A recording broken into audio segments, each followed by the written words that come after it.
Particle in a box, किस तरह से पार्टिकल जो है वो एक बॉक्स के अंदर, वन डायमेंशन बॉक्स के अंदर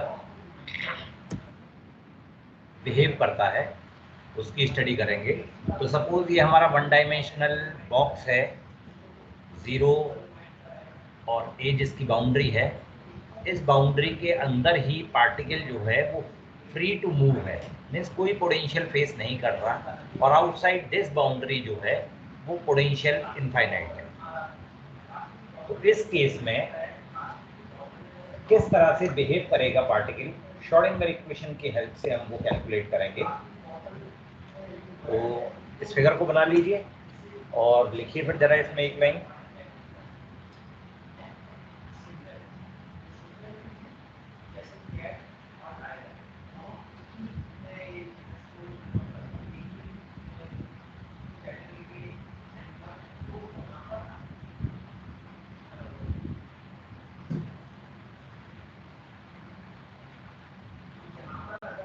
Let us consider a particle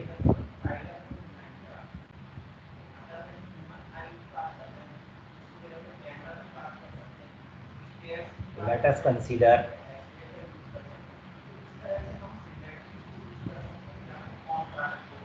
the particle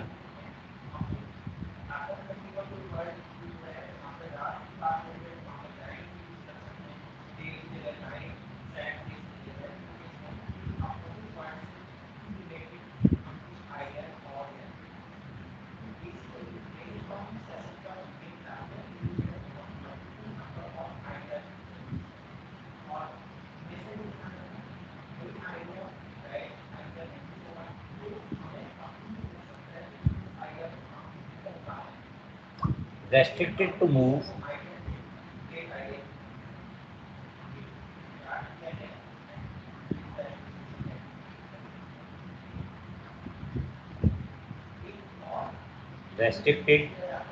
to move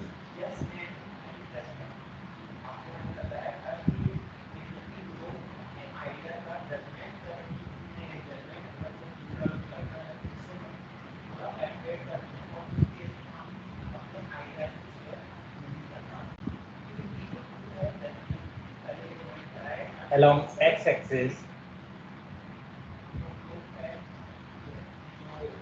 कैसा, फिर से रिपीट करना। along x-axis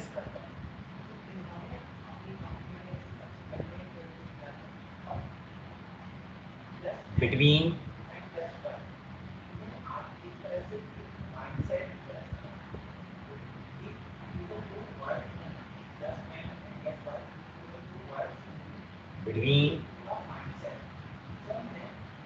x equals to 0 between x equals to 0 and x equals to a,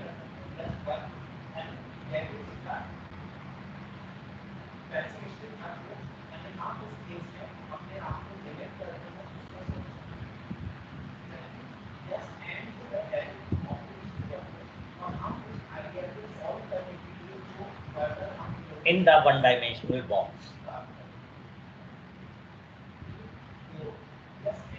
In the one-dimension box.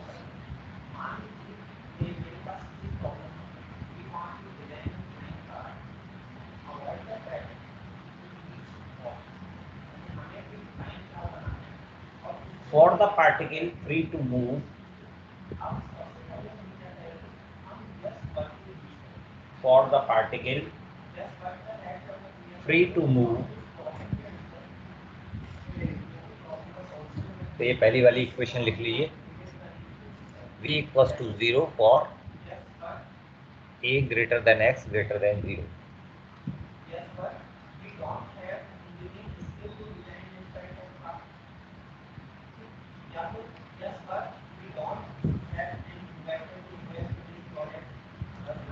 चलिए, तो इसमें आप श्रोडिंगर इक्वेशन अप्लाई करना शुरू करें। श्रोडिंगर इक्वेशन वन डायमेंशन के केस में हम लिख सकते हैं del two Sai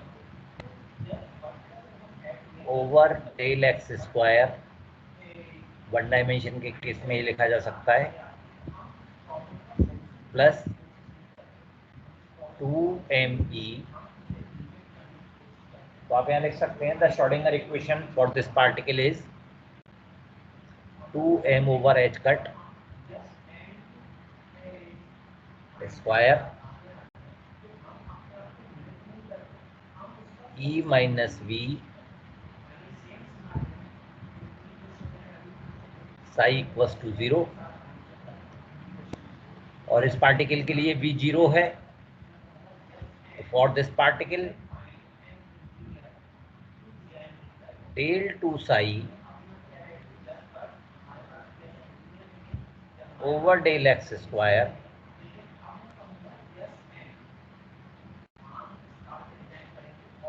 will be equals to, sorry,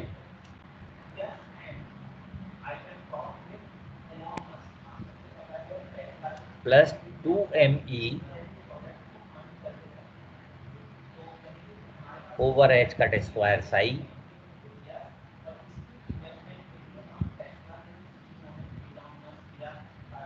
over h cut square psi equals to 0. से इट इज इक्वेशन नंबर 1। तो ये श्रोडिंगर इक्वेशन हो गई इस पार्टिकल के लिए।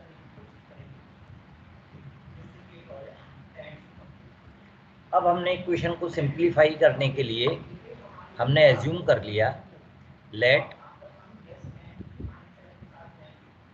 2me over h cut square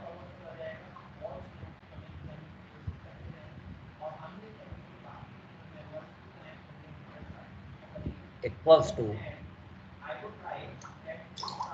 के स्क्वायर, इसको हमने के स्क्वायर एज्यूम कर लिया।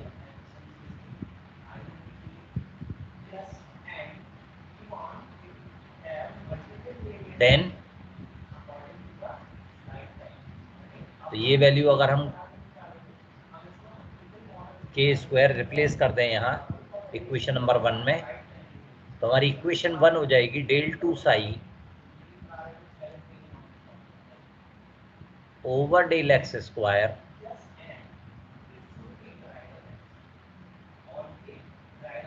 प्लस के स्क्वायर साई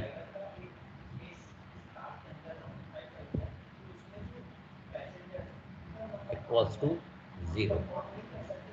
से इट इज इक्वेशन नंबर 2। तो श्रोडिंगर इक्वेशन हमारे पास इस फॉर्म में आ गई। इसका जनरल सॉल्यूशन लिख सकते हैं, डिफरेंशियल इक्वेशन है। तो the general solution of this differential equation, the general solution of this differential equation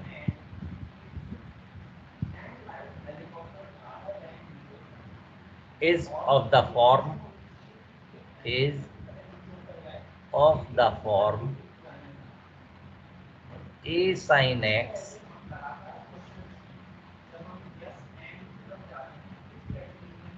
plus b cos kx।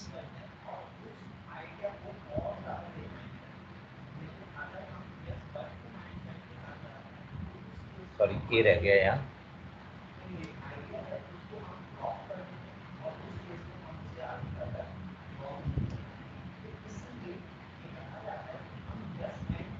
a sin kx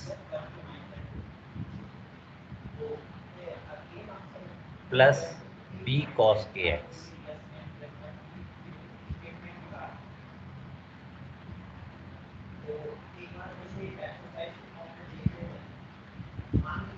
से it is equation number 3।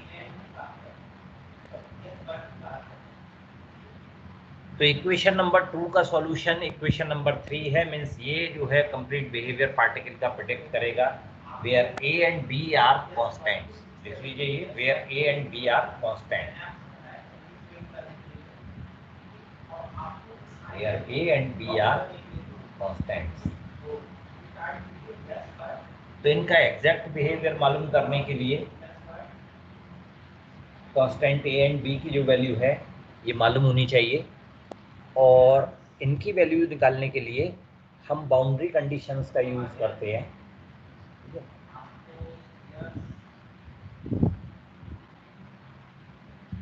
Boundary conditions क्या है? Boundary वो place है जहां पर आने के बाद particle as a new wave work करता है। तो लिख लीजिए, to determine the constant A and B, to determine the constants A and B following boundary conditions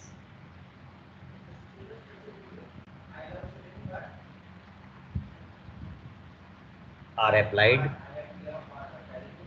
following boundary condition are applied means psi equals to 0, दो boundary है ना यहाँ, आप अगर देखें इक्वेशन, एक तो ये है x इक्वल्स टू 0 और एक है x इक्वल्स टू a, ये दो बाउंड्री है बॉक्स की।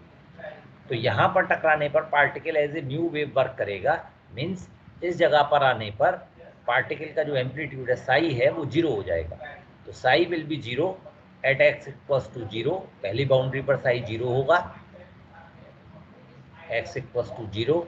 तो ये फर्स्ट बाउंड्री कंडीशन हो गई। और दूसरी बाउंड्री है x इक्वल्स टू a पर, तो यहाँ पर भी साई 0 होगा। दोनों बाउंड्री पर आने पर particle as a new wave work करेगा, मीन्स साई 0 होगा इन दोनों जगह पर at x equals to a। तो ये बाउंड्री कंडीशन हम अप्लाई करेंगे इक्वेशन नंबर 3 पर। तो चलिए फर्स्ट बाउंड्री कंडीशन अप्लाई करते हैं, देखते हैं क्या मिलता है। तो applying first boundary condition we have, equation 3 पर फर्स्ट बाउंड्री कंडीशन अप्लाई करेंगे। तो applying first boundary condition to equation 3 we have,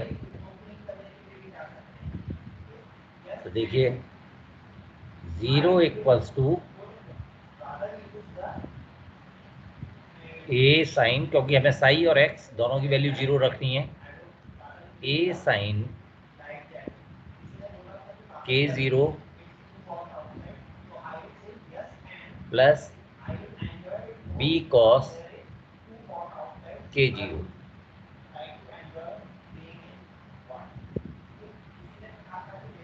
तो अगर आप यहाँ पर देखें तो यहाँ से हम देख सकते हैं b की वैल्यू जो है वो 0 आ गई,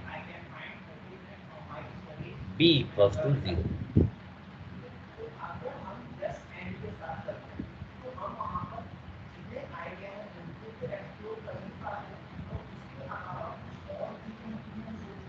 तो इस वैल्यू को उठाकर इक्वेशन नंबर 3 में रखें।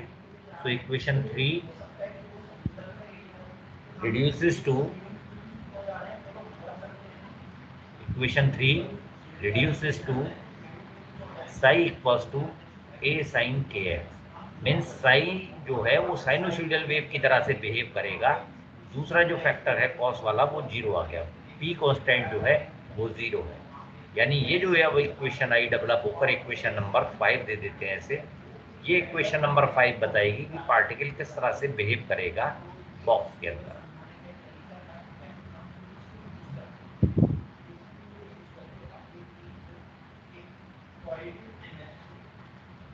तो इतनी चीज तो हमें मालूम पड़ गई कि इस बॉक्स के अंदर पार्टिकल जो है वो साइनोसॉइडल वेव की फॉर्म में मूव करेगा।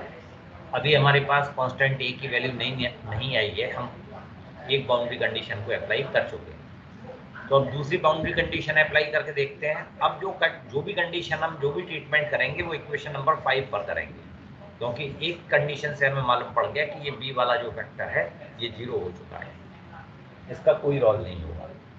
तो अब इक्वेशन नंबर 5 पर अप्लाई करेंगे अगली बाउंड्री कंडीशन। तो applying second boundary condition to equation number 5 we have,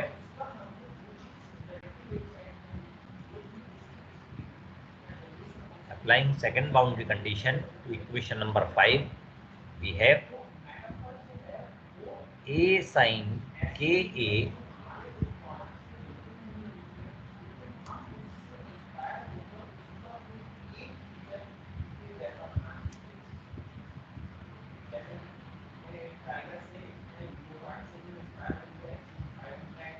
sin ka क्योंकि x की जगह a रखेंगे सेकेंड बाउंड्री कंडीशन में और साई की जगह 0, तो a sin k a equals to 0। तो इस इक्वेशन को हम देखें तो ये इक्वेशन तभी सेटिस्फाई होगी जब साइन के ए की वैल्यू जो है ये साइन एन पाई हो, क्योंकि ये तो 0 हो नहीं सकता, तो साइन के ए 0 होगा। और साइन के ए की वैल्यू कब 0 होगी, यानी जब ये value equal to sine n pi के हो।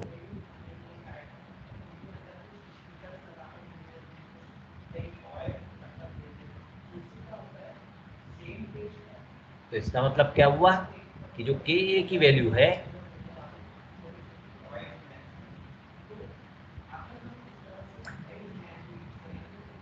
के ए की वैल्यू है it should be equals to n पाई।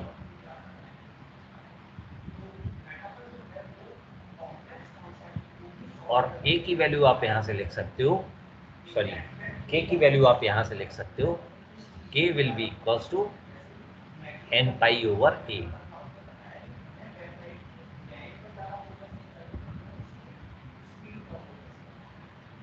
तो के की वैल्यू हमें मालूम पड़ गई, ये n pi equals to a है। और के एक कांस्टेंट हमने यूज किया था, रिप्लेस किया था इसे 2m over E, 2m over h का स्क्वायर ई से के स्क्वायर को रिप्लेस किया था। तो substituting the value of k, substituting the value of k we have, तो के की वैल्यू आ जाएगी यहाँ से 2m ई ओवर एच का square. Substituting the value of k we have 2 under root 2m E over h का square equals to n pi over a. और यहाँ से अगर हम ई की वैल्यू फाइंड आउट करें, then E will be equals to N square pi square, N square pi square H cut square over 2m A square.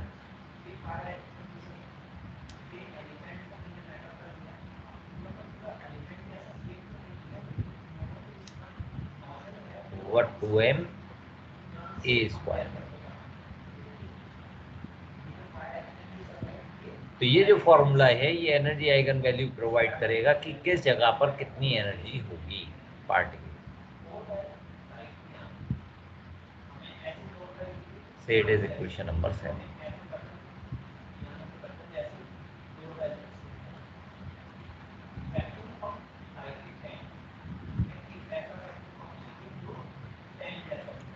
If we put n equals to 0, 1, 2, 3 and so on, तो n की value अगर हम 0, 1, 2, 3 and so on रखते हैं तो हमें discrete energy eigen values मिल जाती हैं।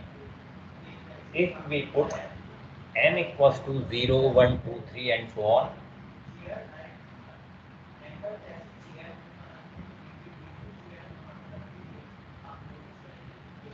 if you put n equals to 0, 1, 2, 3 and so on,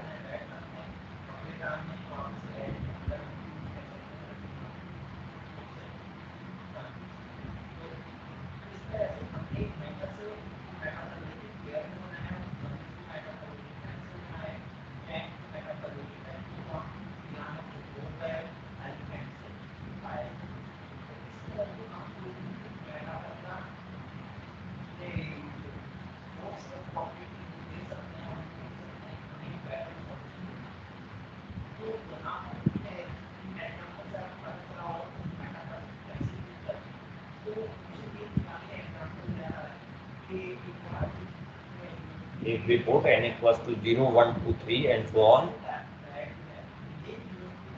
we have discrete energy eigen values.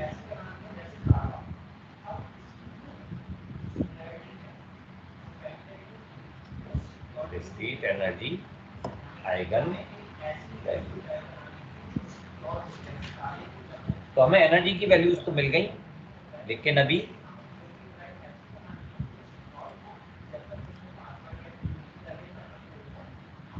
Constant ए की वैल्यू नहीं मिली है हमें। तो अब कांस्टेंट ए की वैल्यू निकालनी है, तो अब उसके लिए फिर अब दूसरी कंडीशन हमें यूज करनी पड़ेगी, condition of normalisation.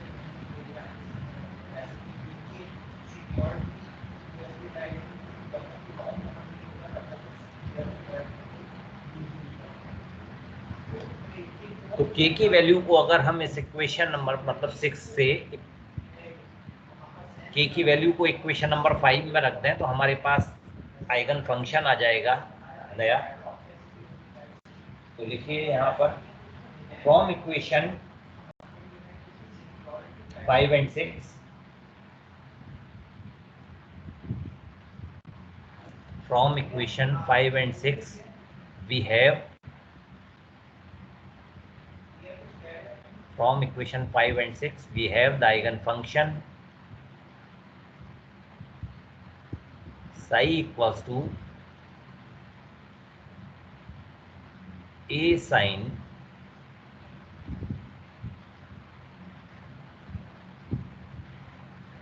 n pi over a into x। अब ये नई इक्वेशन हमारी जो है ये हमें पार्टिकल का बिहेवियर प्रेडिक्ट करेगी, और हमें इस इक्वेशन में अभी कांस्टेंट ए की वैल्यू नहीं मालूम है। तो इस कांस्टेंट की वैल्यू इवेल्युएट करने के लिए हम कंडीशन ऑफ नॉर्मलाइजेशन यूज करेंगे। To obtain the value of A, to obtain the value of a we should apply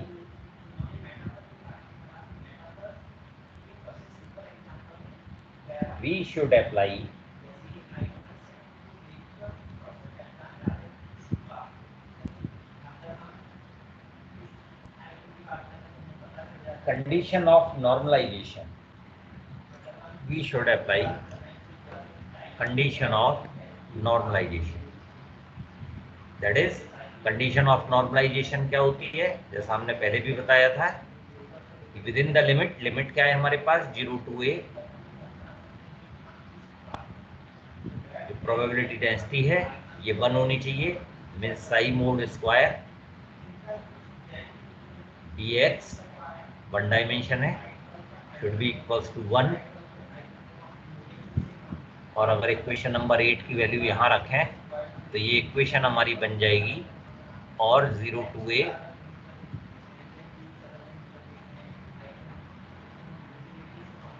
a square sine square n pi over a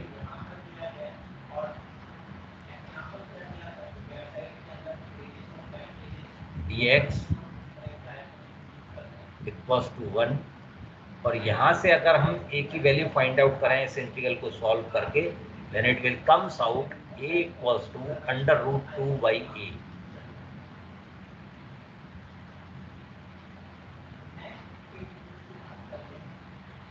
√2 by a। So this is the value of a, और इस value को हम equation number 8 में रख दें। Therefore psi equals to √2 by a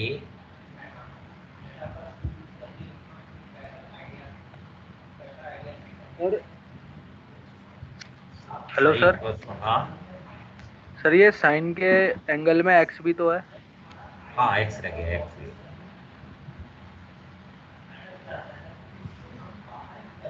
sign n pi a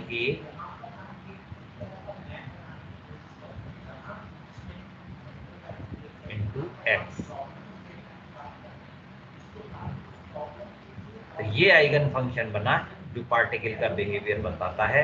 means particle जो है उसका एम्पलीट्यूड कितना है, जिस √2/a एम्पलीट्यूड है, उसकी एनर्जी कितनी है, उसकी एनर्जी है n² π² h²/2ma², और साइनोसॉइडल वेव की फॉर्म में वो मूव करता है।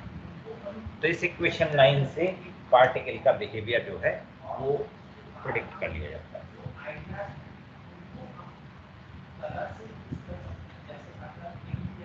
तो इक्वेशन नंबर 9 जो है ये नॉर्मलाइज्ड आइगन फंक्शन है पार्टिकल का। This is the normalised eigen function of the particle.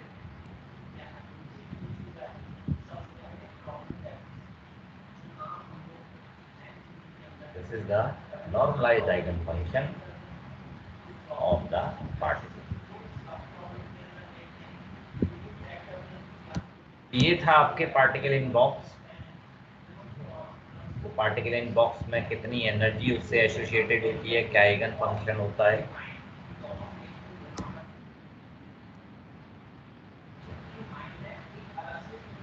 Particle in box यहीं पर कंप्लीट होता है।